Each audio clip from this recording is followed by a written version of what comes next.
Hi, this is Dr. Tony Cooper, and this is Life Without Baggage. In this podcast, I'll help you develop a stronger sense of self, develop firmer boundaries, and also learn how to lean into the gentle promptings of the Holy Spirit who can help you navigate life. My purpose is to help you get free from the emotional baggage that weighs you down so that you can be fully alive and engaged in life. My media includes audiobooks, self-help books, videos, and this podcast. Just a reminder before we get into today's episode that this is not a substitute for medication or counseling.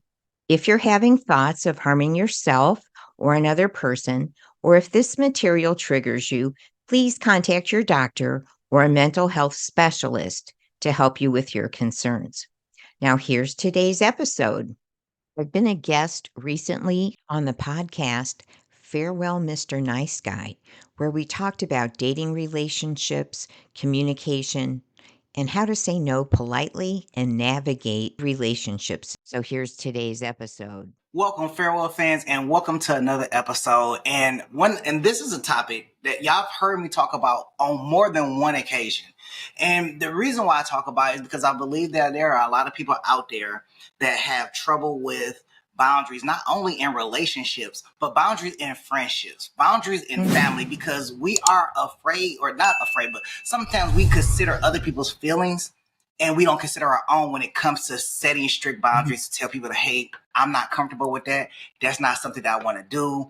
I'm not going to enjoy this experience, so I'm going to stay out. Some people have a difficulty with saying no. So we had these conversations just to reiterate certain points from different points of view. So today, I got Dr. Tony here with me today. So, Dr. Tony, before we go ahead and jump into the conversation, can you just give the Farewell fans a little bit about yourself and your background? So my name is Dr. Tony Cooper. I'm a psychologist in private practice. I've been working with adults since the 80s, and I work a lot with adult survivors of different kinds of trauma or abuse. So that includes men. Men have trauma and abuse oftentimes. Sometimes it's, it takes different forms, but sometimes it's the emotional or the physical abuse or abandonment. And so it becomes really tricky in adulthood then to navigate all the complexities in friendships, in family, in parenting, with romantic partners. So I've had, early in my career, I noticed how much trouble people were having, and it did often stem from what they've been through or the role models that they had. So this has become a hot topic. I agree. Even in my experience, I have difficulty saying no. No, I don't want to do that.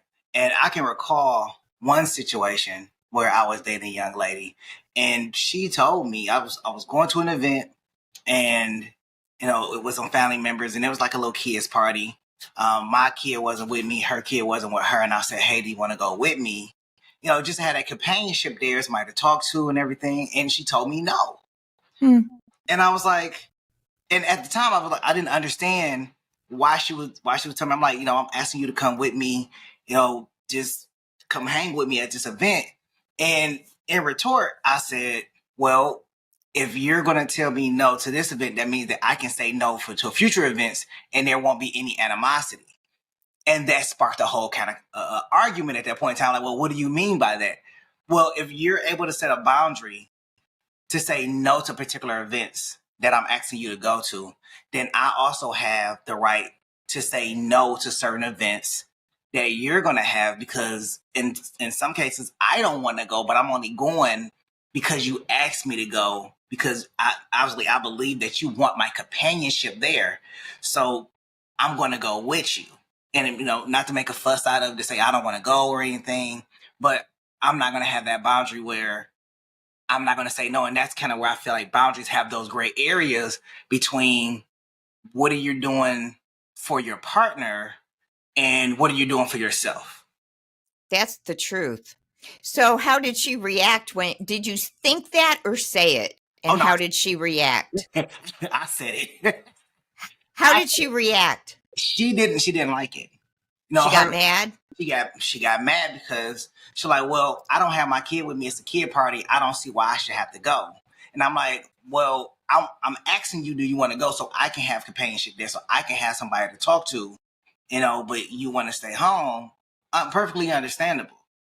But when there's things that you want me to do that I don't want to do, I'm not maintaining the same boundary. So I'm making it known now that I can say no when it comes to future. If you can say no, I can say no too to future events, because it's things that she had asked me to do at the time that I clearly didn't want to do.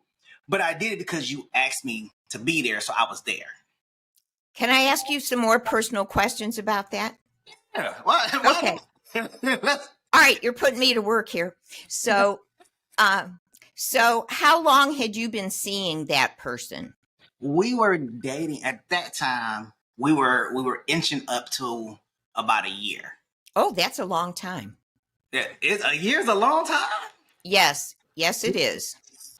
Well, I think there's some evidence that that it takes at least 6 months to see the real person, because they're on their best behavior. Maybe you're on your best behavior.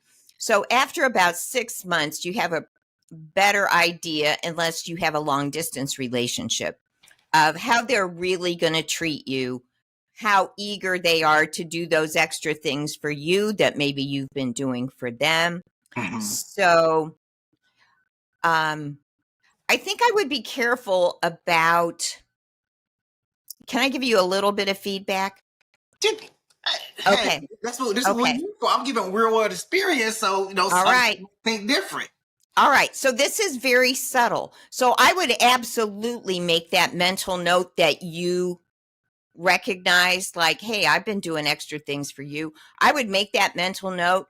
I don't know that I would have said it. Okay. But certainly in the future, the next time you wanted to make a sacrifice, or that person wanted you to make a sacrifice for them, I think that's when I would have, that little folder pops up in your brain that says, wait a minute, she's not doing this for me. Do I really want to put myself out for a person who isn't investing in my happiness? And so then the next time she invites me to do something I don't want to do, I might say, that's really not my thing, but you have a good time. That's a good way of putting it. And then if you get a lot of static over that, that should tell you that person is not a good partner. Okay. Now, could that fall under...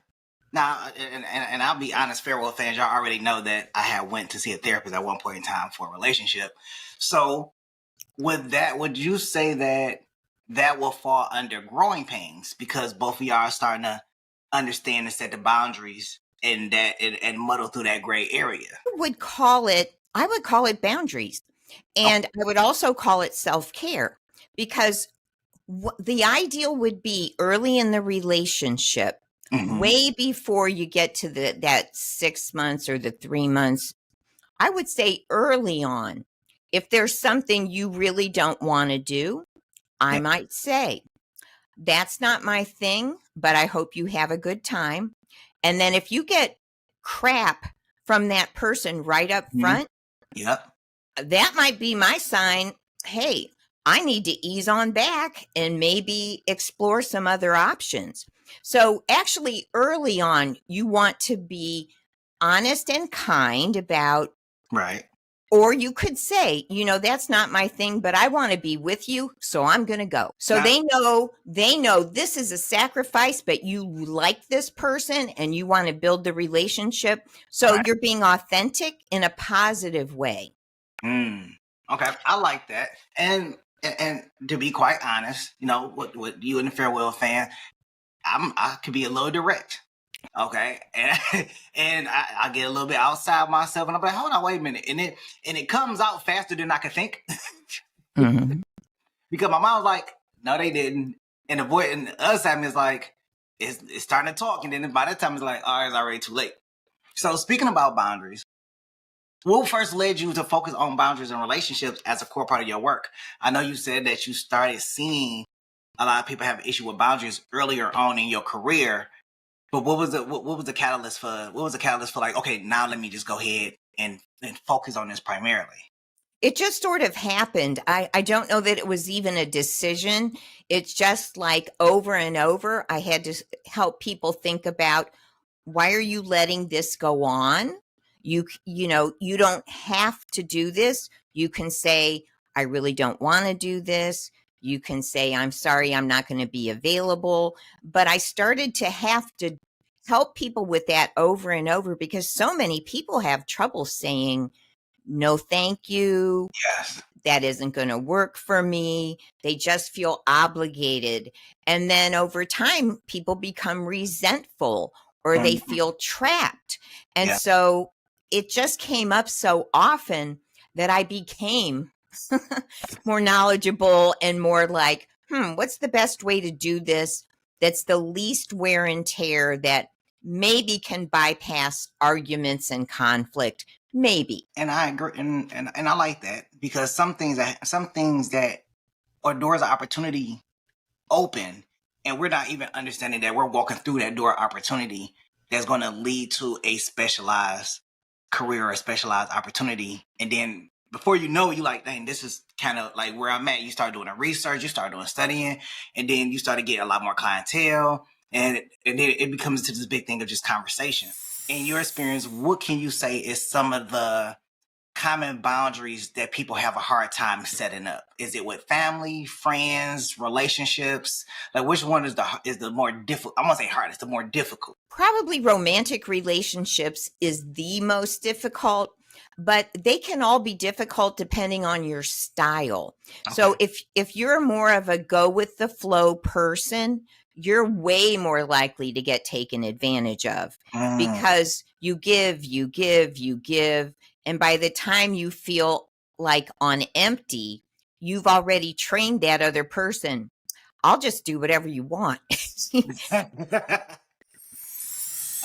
reason why I had a hard time maintaining healthy boundaries, one, I didn't know that I needed to set boundaries in a relationship. So, and that came from not really seeing what a relationship or a healthy relationship looked like.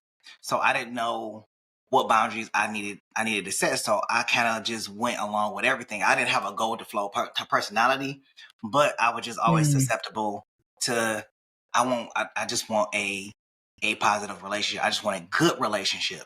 And if that means, she asked me to do this, she asked me to do that, I basically acted in servitude to the woman that I was with. And I was okay with that, because, one of my strengths is definitely active service, being reliable, being loyal, and being able to be there, when needed. But I also realized that it put a lot of strain on me personally, because while trying to show up for myself and show up for everybody else, I'm also showing up for them more than I'm actually showing up for myself.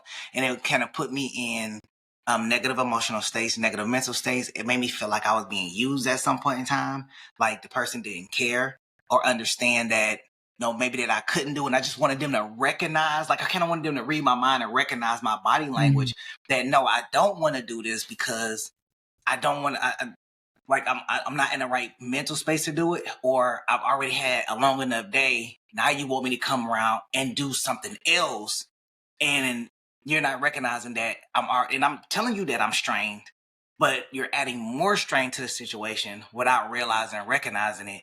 And then the energy is not reciprocated. So now I feel defeated. And as we progress through the relationship, now I'm starting to have regrets. I'm starting to have doubts. I'm starting to have frustrations, because the energy is not coming back twofold. That's what happens. Yeah. I think MNG, like a lot of men, you want that person to be happy. You enjoy taking care of them. You enjoy meeting their needs, whether it's a family member or a child, but especially a romantic partner. You're happy and you want them to be happy. Right. But what happens is,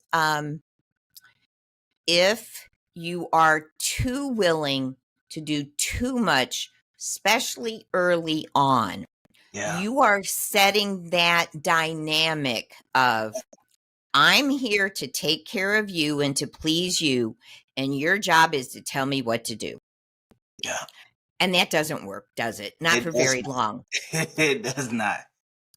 So this is where, if you know what your tendency is, if your tendency is to be too much, let me take care of that for you, let me do this for you, especially early, you have to pull back just a little bit and let kind of test, what are they willing to invest in me? Right. And if I'm doing all the giving, you're already creating a dynamic that down the road you're going to be angry, Mm. or and then you're going to say things in a blunt way instead of in a, it bothers me a little bit when blah blah blah. Yeah. So you want to be careful of that really in the beginning. And if you're a giver, you have to hold back a little bit and see what you've got. Yeah, I agree. And just to kind of give the audience a after part of, what I was doing previously, I learned to say no because I realized that my piece was way more important than how somebody else felt about my response. If I was invited to something and I didn't want to go, no, I don't want to go. And if there's a why, the why is because I don't want to. there's no other excuse behind that. I just don't. I can't give you an excuse for why I don't want to go to a particular party with you. I can't give you an excuse why I want to go to a particular place with you. I just don't want to. Maybe I had a long week. Maybe I don't really have to justify why I don't want to do it. I just don't want to do it. And I'm not in a position, the spirit, the mind space, or nor do I have the capacity to incorporate that right now into my day. So no, I don't want to do it. And what happens is, and Pharaoh ones, I'll tell you straight, what happens is that if you do it earlier on, they tend to understand certain things that you will and will not do. They'll still ask you, but they'll have to ask with more justification and reason to get you to say yes, because they know that you're going to say no. In some cases, not all cases, but in some cases. And I'm not saying I say no to everything. It all depends on where I'm at, how I'm feeling, whether in some cases whether I have the money or not, and other things. So it's okay to say no, and it's okay to say no to protect your peace, protect your sanity, because some people, if you to put it lightly, if you're an introvert and you're hanging out with an extrovert and they want to be out all the time and you kind of want to be in all the time, you got to find some kind of balance and not say no to everything. And then, y'all will eventually work out. So it's really just trying to understand the partner that you're dealing with. And hopefully they understand events you would like to go to and events you don't really want to be too bothered with. Uh-huh. Yeah. I want to follow up a little bit on something you said. So I know how women think. And so you are right. Sometimes people will ask you again or why, because they are trying to flip you. Mm-hmm. And so don't flip, stand your ground, or you will teach them that if I bug you, that will work, and you don't want that. Right. But the other thing is, women do want to know why. Yes. And so even if your reason is, baby, I'm just tired and I really wouldn't be much fun, but I can't wait until, Friday night or Saturday night or whatever. So you can still put the positive spin on it, but I don't think you need to give a ton of information. But women do want to know why, because it's like, well, you don't like me, you don't want to be with me, so that little bit of information might calm them down.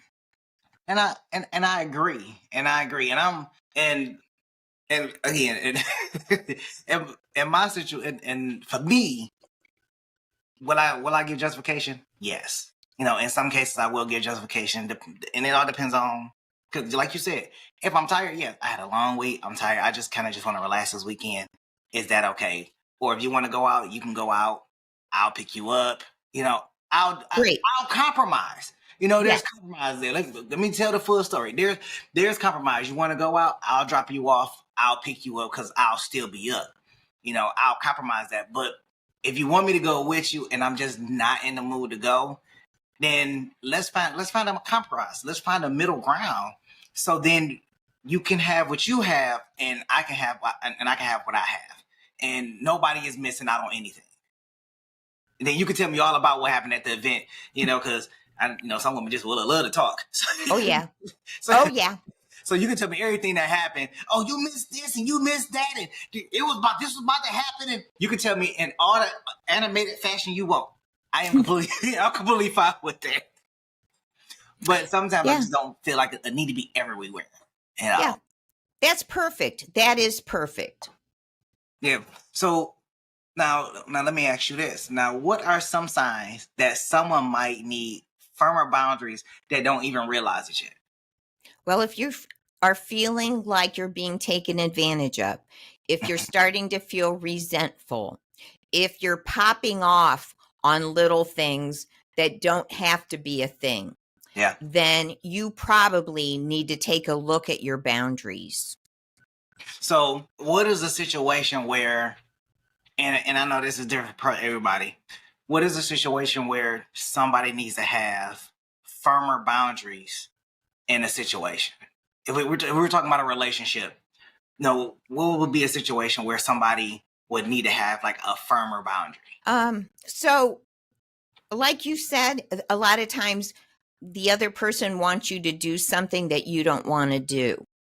Mm-hmm. And if you over and over are doing things you don't enjoy, if you're exhausted, if you feel ignored, if you feel used, then if it happens, I mean, the first time it happens, maybe you can say, maybe I should have stayed home. I really wasn't that comfortable. I'm glad you had a good time, but I'm realizing that's not my thing. Right. And then the next time it comes up, you can say, well, I really didn't have a good time last time. So maybe this time I'll just drop you off and then you can tell me about it later. But you have to know yourself and be honest with yourself. And if you're afraid that the relationship will end, if you say no, if you say, well, that's a little more expensive than what I can do this week, maybe when I get paid, we could do that. But right now I'm a little strapped.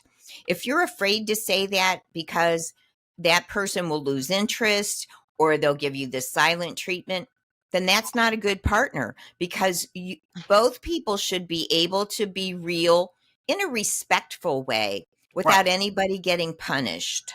Exactly. And I'll throw a real world example out there. So there's me and this friend, and at one point in time, we're still friends now, we don't talk much. But at one point in time, when we would have conversation, they would always talk about, their financial issues and stuff. And and just like any friend, you try to offer a solution, you try to offer up, something, to kind of help solve the problem. Here's a job, here's a job, let me redo your resume, whatever the case is.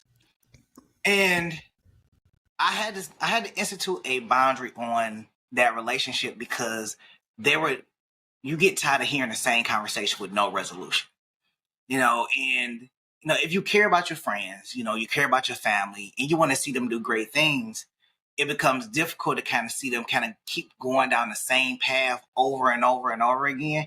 And then at some point in time, you got to just say, you know what? I really don't want to hear it anymore because I try to help you with your resume. I try to help you, fill out applications or send you jobs that, fit your skill set and everything. At what point, and then because at what point in time do you just say, okay, obviously this is not something that you want to do with yourself or do with your life?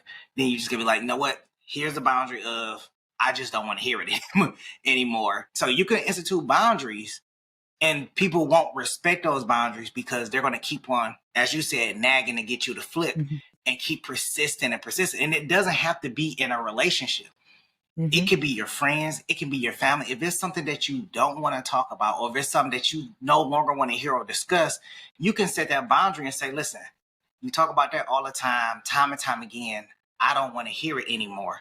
Or every time I talk to you, you have something negative to say about my situation. You have something negative to say about the decisions I make.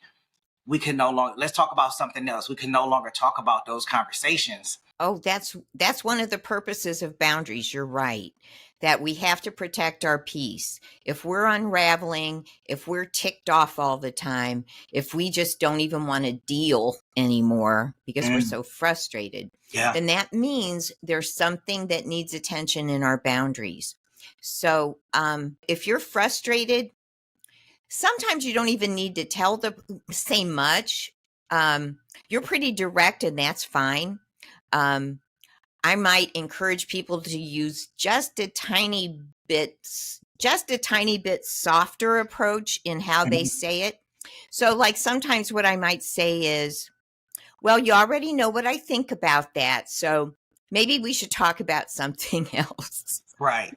You're right. Right. Rather than have what we call over in Ohio a come to Jesus talk, you don't necessarily have to have that come to Jesus talk. You're going to have that talk in your own head. It's like, I'm not doing this anymore. Or Right. I see who you are and I'm not having any of that. And so you don't necessarily need to say what you know, but you need to pay attention to what you know. So Right. sometimes you can just politely say, yeah, you already know what I think about that. We don't need to rehash that. And then change the subject. Like you said, that's perfect. Or Yeah. if you see what somebody's really about, that they're a backstabber, that they're a user, it's like, okay, if a dog shows its teeth, you don't go pet it, right? You leave it alone. So sometimes we just got to leave things alone. We don't need to explain ourselves. Sounds like you've learned a lot about boundaries, MNG. Over the years, I have learned. I think I learned more about boundaries in friendships and family. There's family members that either you have to shut out, or it's just certain things you do and do not tell them, because your personal business will come family business or family gossip, whether it's good, bad, or indifferent. That's right. Become family gossip. So you got to be careful about who you share stuff with. And that's a communication boundary, right? Sure. I mean, that's trust, and trust is earned. Not everybody should be trusted. True. And so I think it's good if we can forgive things we've been through, because then we don't drag it with us and build up resentment. But forgiveness isn't trust. And so if someone isn't trustworthy, we want to kind of do our own personal work so that we don't drag that situation with us. But we know, like, I'm not going to trust them with intimate details or with deep things about how I think or how I feel about things. I'm going to keep it surface when we talk, So, I mean, we learn a lot of this the hard way.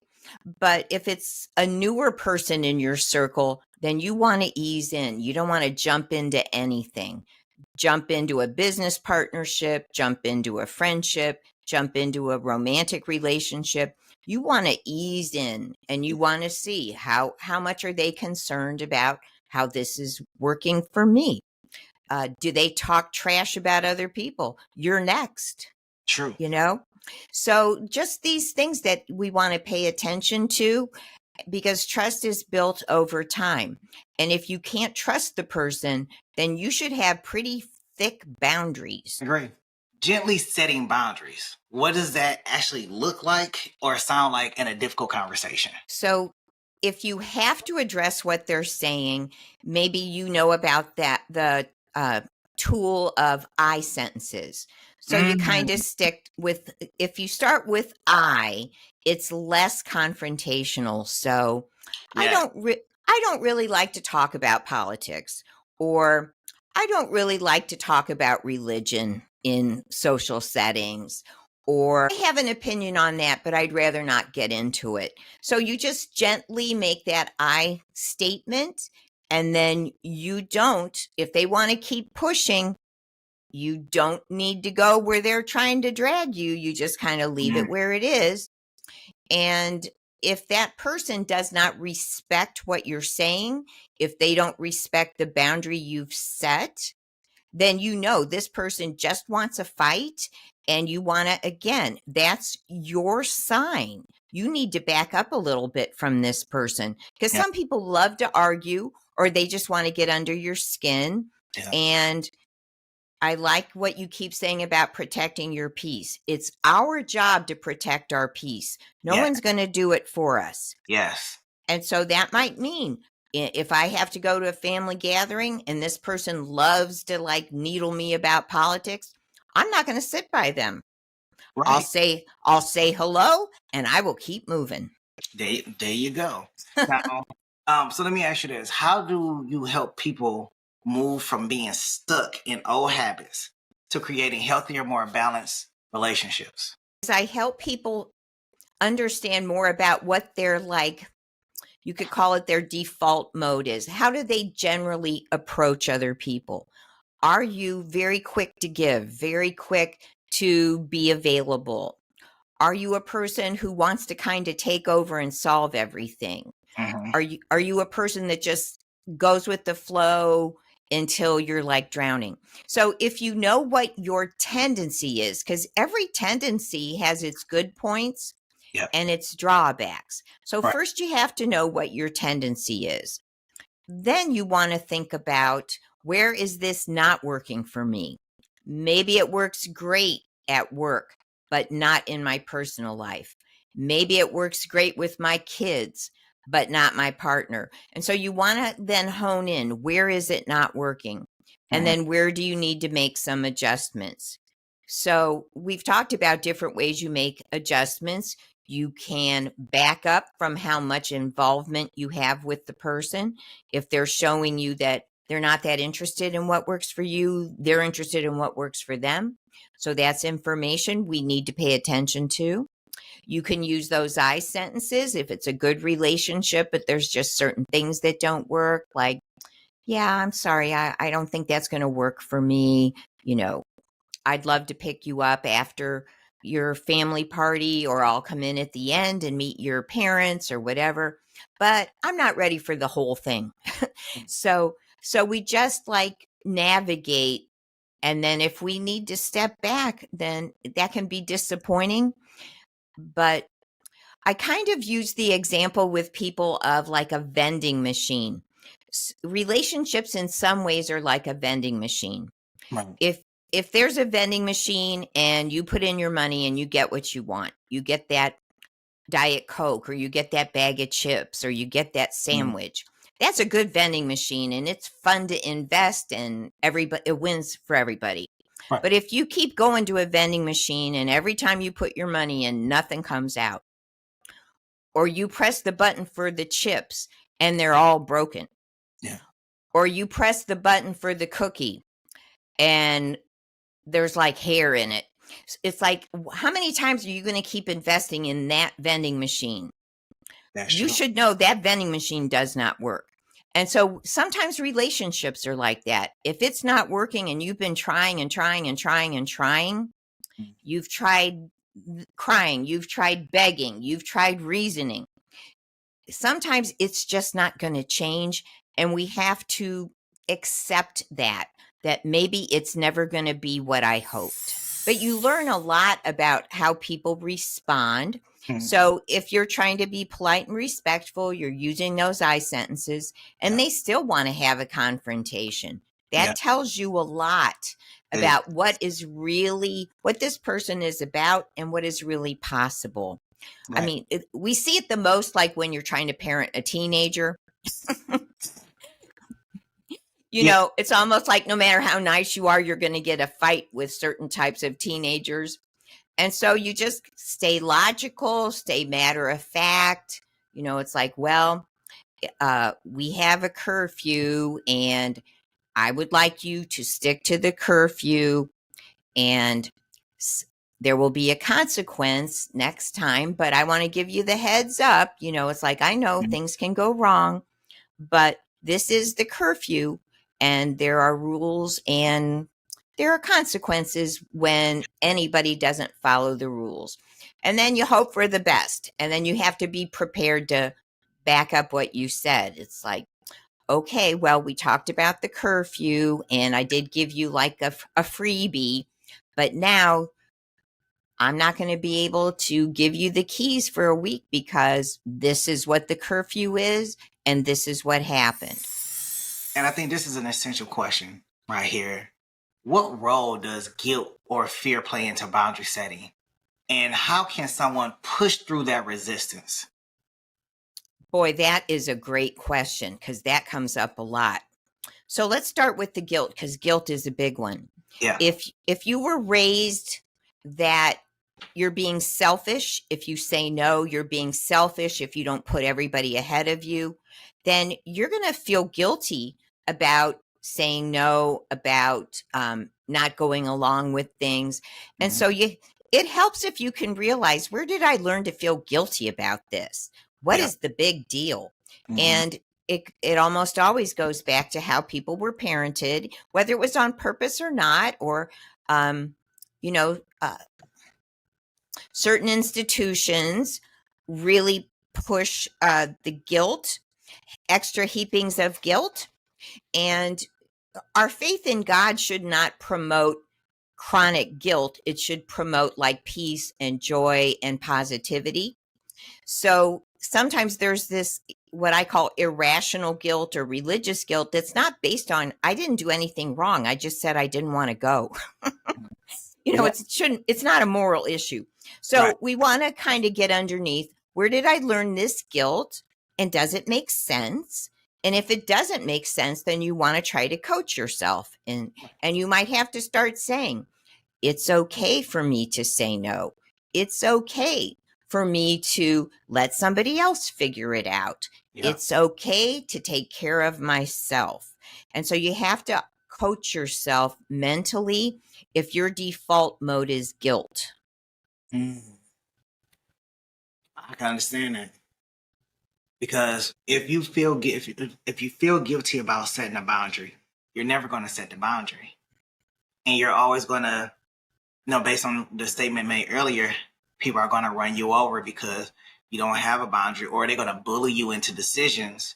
Even when you try to set a boundary, it's going to be a soft boundary, and they're just going to plow right through it. So, and y'all and Farewell fans, y'all heard me state earlier that I used to do the same thing. I didn't have hardcore boundaries, until like later on, after you experience how much it draws on your energy when you're showing up for yourself, showing up for others, and then you're in this relationship. And I separate others from relationships because you're showing up for family, you're showing up for friends. That's a different kind of show up than it is for a relationship. Now, when you show up for a relationship, that can be a daily activity. And sometimes just showing up for family can be a daily activity depending on what the situation is. But a relationship that you're in romantically is a lot different, a different type of show up in that type of sense, right? So for anyone that's listening today that want to start small, like setting one boundary this week, where do you suggest they begin? One of the easiest ways to start is when somebody asks you, where do you want to go? Or what do you want to eat? Or do you want to go to this movie? The easiest place to start is there and express a preference. I am in the mood for Italian. What do you think? Don't say whatever you want, honey. No, definitely don't say that. Don't say that. So start with just expressing your preferences. I would rather not go out tonight. I'm a little worn out. Let's plan on tomorrow. Would that be okay? So just start with your preferences and then see how they react. If they want to pressure you to change your mind, then this person is not looking out for you. Right. And you're going to have to gradually build that consistency of, if the other person cries, if the other person complains, if the other person threatens to leave you, that you need to know, I am worth more than this. And if I'm only here to be your maid, to be your wallet, to be your rescuer, that's not an equal reciprocal relationship. You're being used. And so this is how we find out, Are we really valued? Because maybe we're not getting what we need because we're being way too easy and we're not being real. Right. But maybe we're not being real because we know the other person doesn't want to hear it. So that's a more difficult problem. But the place to start is just gently expressing those preferences. Try to stick to it. I agree. Dr. Tony, we thank you for coming on to the show. Is there one last bit of advice you want to give the Farewell fans before we go? So be patient with yourself. Just go one little step at a time. And as you become more confident with it, then you take the next step. We talked about boundaries. Dr. Tony has a book that talks about setting boundaries. Dr. Tony, can you please give him just a brief overview of this book? Yeah, the title of the book is Anxiety, Depression, and Helplessness. But in the book, I have chapters on boundaries, on control issues, on building self-confidence, ways to change how you talk to yourself. So a lot of the things we talked about today, managing expectations, are in that book. Thanks so much for listening. I would love any feedback you want to send me about anything that is happening where you see change, improvement, growth, a greater measure of peace. So this is Dr. Tony Cooper. Thanks for listening, and I'll talk to you next time.